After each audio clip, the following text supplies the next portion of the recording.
Tapi dia keluar, lepas tu dia pergi panggil kawan-kawan dia. Dia kata, "Weh, apa benda korang ni? Cikgu dalam kelas tu korang tak erti nak hormat." Lepas tu dipanggil kawan-kawan dia semua masuk.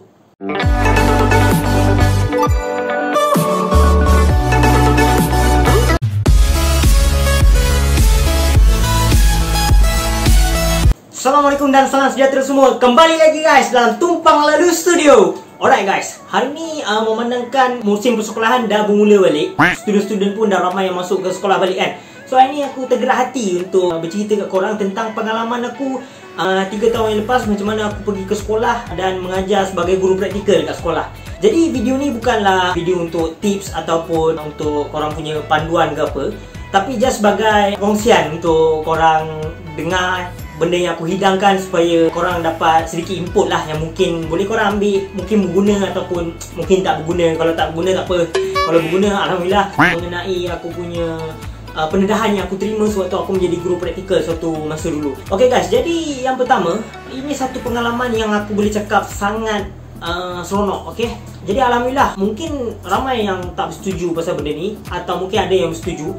Tapi zaman praktikal aku alhamdulillah sangat menyeronokkan. Tak adalah semuanya menyeronokkan, tapi aku boleh sum up, aku boleh rumuskan bahawa waktu praktikal aku tu adalah waktu fasa yang memang baik. Jadi kenapa aku cakap macam tu? Sebab apa? Sebab bila masuk ke dalam praktikal ni, jadi kita ni sebagai guru muda, expectation tu sangat tinggi. Tapi kalau kita pandai perceive expectation ni as a good positive vibe, maknanya benda yang positif, memanglah akan ada stress tau. Memang korang akan rasa macam expectation terlalu tinggi untuk korang capai. Tapi kalau korang boleh live to that expectation, korang boleh korang boleh be yourself and perform, InsyaAllah korang boleh lakukan. Memang mula-mula aku tak nafikan, waktu praktikal ni mula-mula nak masuk memang takut. Lepas tu memang berdebarkan lah hari pertama mendaftar kan, untuk pergi lapor diri dekat pengetua tu. Memang tak tahu nak cakap apalah.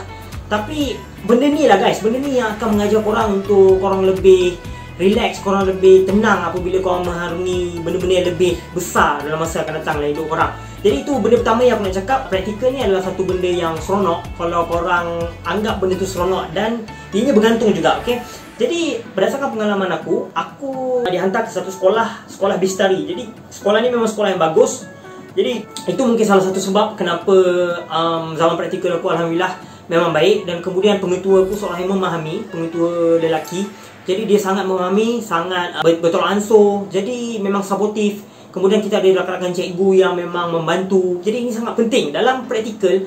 Kalau korang nak tahu, hubungan korang dengan mentor korang, iaitu guru mentor tu sangat memainkan peranan penting. Kalau mentor korang ni function, maknanya memberikan kerjasama yang bagus pada korang, maknanya insyaAllah korang akan boleh survive praktikal ni dengan baik dan lancar. Tapi kalau guru praktikal korang tak memberikan kerjasama yang bagus, memang korang akan struggle lah. Sebab ramai juga yang aku dengar dia punya mentor ni tak memberikan kerjasama yang baik, jadi dia menghadapi masalah yang sangat besar pada zaman praktikal. Jadi ini bukan nak menakutkan korang, tapi ini adalah satu pengalaman yang aku sendiri lalui, aku dengar. Tapi alhamdulillah pada aku punya guru mentor aku memang seorang yang baik alhamdulillah, dan aku still keep in touch dengan dia.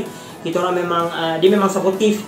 Jadi apa yang aku nak cakap kat sini, kadang-kadang kalau situasi korang tak begitu memihak pada korang, mesti akan ada jalan, mesti akan ada haluan untuk korang selesaikan masalah tu. Cuma korang kena fikirkan dia punya penyelesaian. Perkara lain yang aku nak cakap tentang zaman praktikal ni, kenapa aku anggap benda ni seronok, sebab student-student je. Apa yang aku nak ceritakan adalah pada waktu aku masuk ke kelas relief. Jadi aku masuk ke dalam satu kelas yang paling belakang.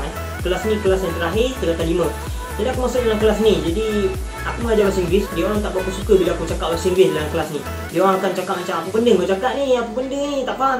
Aku tak cakap bahasa Melayu straight. Hari pertama tu aku just cakap bahasa Inggeris je. Sebab aku dengar ada yang cakap untuk jadi cikgu ni mula-mula dia kena jadi strict dulu first supaya student tak pijak kita, macam tu lah. Jadi aku try lah jadi macam tu. Jadi apa yang aku buat bila aku jadi strict hari pertama ni, lalas motor aku ada yang cabut salur minyak ke apa kan kat bawah tu. Ada tak tahu siapa yang cabut.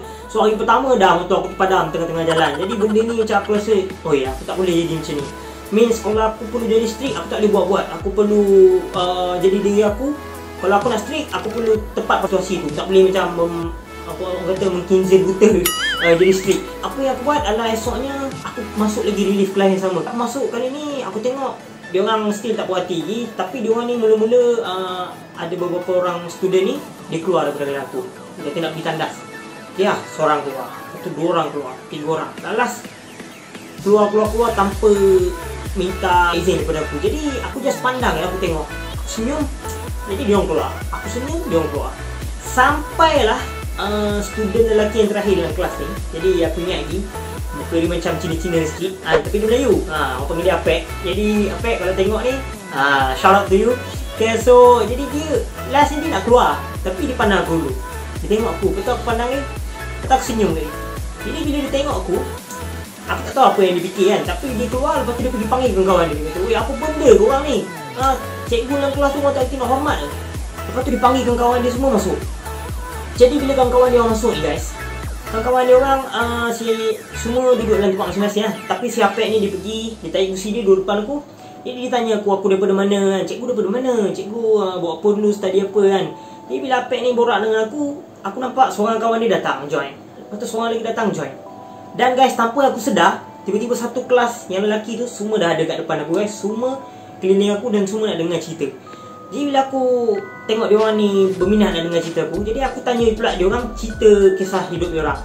Mula-mula pelajar-pelajar ni mesti diorang tak nak berkongsi kan. Sebab kadang-kadang diorang macam insecure, diorang malu kan nak tunjukkan siapa diri diorang depan kawan diorang kan. Ego ke ataupun takut diorang ni soft spot diorang terganggu kan. Tapi bila kita macam kalau ada kawan-kawan yang ejek kan, bila kita main peranan yang penting sebagai cikgu, kita macam jangan ejek, benda ni bagus kan, kita tunjukkan macam tu. Jadi diorang akan rasa macam diorang boleh fikir tak sepatutnya dia macam memainkan benda tu. Dan salah satu benda yang aku titik beratkan sama praktikal ni, aku nak tahu apa impian budak-budak. Jadi apa impian student. Aku tanya apa impian diorang kan. Sampai aku tertarik lah. Ada yang nak jadi tukang jahit kan, ada yang nak jadi penjual kuih. Jadi aku memang kagum. Dan alhamdulillah guys, beberapa tahun lepas tu, berapa tahun, maknanya baru 3 tahunan. Lepas tu, lebih kurang setahun setengah lepas tu, aku dekat KTM, aku terjumpa dengan si Apek ni dekat tepi jalan. Jadi dia pun nak naik KTM kan. Jadi dia terus nampak aku, dia terus peluk aku guys. So waktu ni sebelum Covid lah, obviously. So dia terus peluk aku. Lepas tu aku dengan dia macam nak nangis guys. Dia pun dah macam nak nangis kan. So macam sebab. Dan aku nampak, aku tanya dia dekat mana, dia sekarang tengah study, dah sama belajar. So aku macam memang terharu lah guys. Dia pegang buku waktu aku jumpa dia tu. Jadi tu, dia dapat jumpa dia punya passion kat situ guys. Jadi aku bukan nak kata apa, kita mungkin tak mengajar kelas tu, tapi kita ada role kita yang kita boleh lakukan pada setiap murid ni. Walaupun kita tak mengajar dia kan, apatah lagi kelas yang kita ajar, betul tak? Jadi itulah dia guys. Waktu praktikal ni korang akan jumpa macam-macam jenis orang, macam-macam jenis student, macam-macam jenis pegawai, macam-macam jenis cikgu-cikgu. Kat sini lah korang akan nampak PL dan juga pengai-pengai manusia ni. Tapi itulah aku nak cakap, ini adalah satu benda kecil je. Kenapa praktikal ni satu benda yang special, yang seronok buat aku? Sebab ini adalah satu glimpse, maknanya satu pencerahan sikit je yang kiranya kita nampak waktu kita masuk praktikal. Ini bukan menyeluruh untuk nampak, untuk korang tahu macam mana jadi cikgu ni. Korang kena masuk sendiri, korang kena kerja kat situ 25 tahun, 35 tahun baru korang tahu asam garam dia.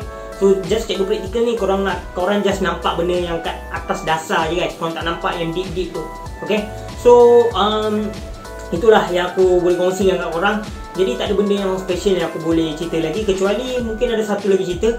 Bila korang jadi cikgu praktikal ni, korang jangan takut kalau ada teguran yang datang daripada korang. Lagi-lagi teguran tu datang daripada murid korang sendiri. Okay, so aku pernah masa aku tengah mengajar, ada student aku yang tiba-tiba diorang tengah cakap ni, diorang tengah aku cakap apa benda application yang ni kan, yang ni trending ke apa. Jadi diorang cakap Wattpad. Jadi aku tak tahu Wattpad, what is Wattpad? Lepas tu dia macam, "Sir, you don't know what is Wattpad?" Aku cakap, "I don't know what is Wattpad, sir." Lepas tu ada seorang student cakap, "Sir, you are so outdated." Jadi aku macam, wow, who said that kan? Lepas tu student tu angkat tangan lah. So aku macam, wow, yes, I am outdated, but it's good to learn a new thing kan.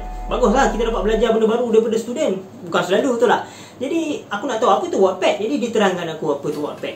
Jadi alhamdulillah guys. So aku tak take benda tu personal. Aku tak rasa ego aku tercabar apa. Tak. Aku rasa macam benda tu bagus. Aku belajar benda baru dengan student tu. Dan memang betul kalau student tu dia punya level dia proficiency dia punya level kepandaian, kebijaksanaan dia dalam satu benda tu tinggi. Mungkin lebih daripada kita. So tak salah kita belajar pada diorang kan. Tapi kita terimalah. Maknanya kita terima apa teguran yang diorang bagi. Maknanya kalau tak betul, kita betulkan. Kalau kita salah, kita mengaku. Okay? Jadi itulah dia. Jadi benda tu membuatkan aku rasa macam satu pengalaman yang menarik. Aku nampak development pelajar ni. Jadi pelajar yang tegur aku tadi tu pun, alhamdulillah dia pun dah berjaya sekarang ni, dah masuk ke Form 6. Inilah guys, dalam kehidupan ni sebagai seorang cikgu ni, aku rasa satu profession yang amat mulia. Dan insyaAllah apa-apa pun korang kena sesa betulkan niat korang. Ini juga peringatan untuk diri aku sendiri. Aku tak tahu sama ada aku akan masuk dalam bidang ni ataupun tidak, tapi aku berharap benda yang terbaik lah akan jadi. Kalau tak pun, aku harap dapat terus menyampaikan ilmu melalui medium ni. Jadi insyaAllah guys, apa-apa pun yang korang buat, niat pastikan betul, buat kerana Allah. Dan kemudian untuk family korang, pastikan korang buat yang terbaik. Dan insyaAllah akan datang sendiri benda tu dengan korang. Okay, kalau korang buat ni untuk orang lain, benda tu akan datang ke korang insyaAllah. So itulah guys pengkongsian aku pada hari ni. Aku tahu agak memakan masa sikit ni, tapi insyaAllah semoga kita dapat sama-sama ambil manfaat. Dan guys, aku nak minta tolong, kita dalam road to 1k subscriber, road to 1000 subscriber. Jadi kalau korang tak keberatan, boleh tolong subscribe dan juga hit notification button tu. InsyaAllah kita boleh besarkan lagi komuniti ni, dan kita boleh meluaskan lagi tim Tumpang Lalu ni. Jadi aku memerlukan ramai speaker baru, aku memerlukan editor insyaAllah. Jadi kalau siapa nak join Tumpang Lalu ni, boleh komen kat bawah. InsyaAllah kita akan pertimbangkan. Boleh follow Tumpang Lalu Studio punya Instagram, dan boleh follow kita punya boleh like kita punya Facebook page Tumpang Lalu Studio. Kemudian kalau nak follow Instagram aku, boleh follow Syamiro Sosiet. Jadi kat situ aku ada share update pasal hidup aku, pasal pengalaman aku bermain sebagai pemain bola tampar. Jadi aku bukanlah pemain profesional, tapi aku ada sikit kemahiran lah. Jadi ada kemahiran coaching dalam bola tampar. Jadi kalau ada siapa-siapa yang nak berminat untuk tahu pasal bola tampar, boleh juga tengok dekat Instagram tu. Jadi guys, semoga kita jumpa lagi dalam video yang akan datang insyaAllah. So harap korang stay safe. Sampai kita jumpa dalam video yang akan datang insyaAllah. Assalamualaikum dan salam sejahtera. Ciao.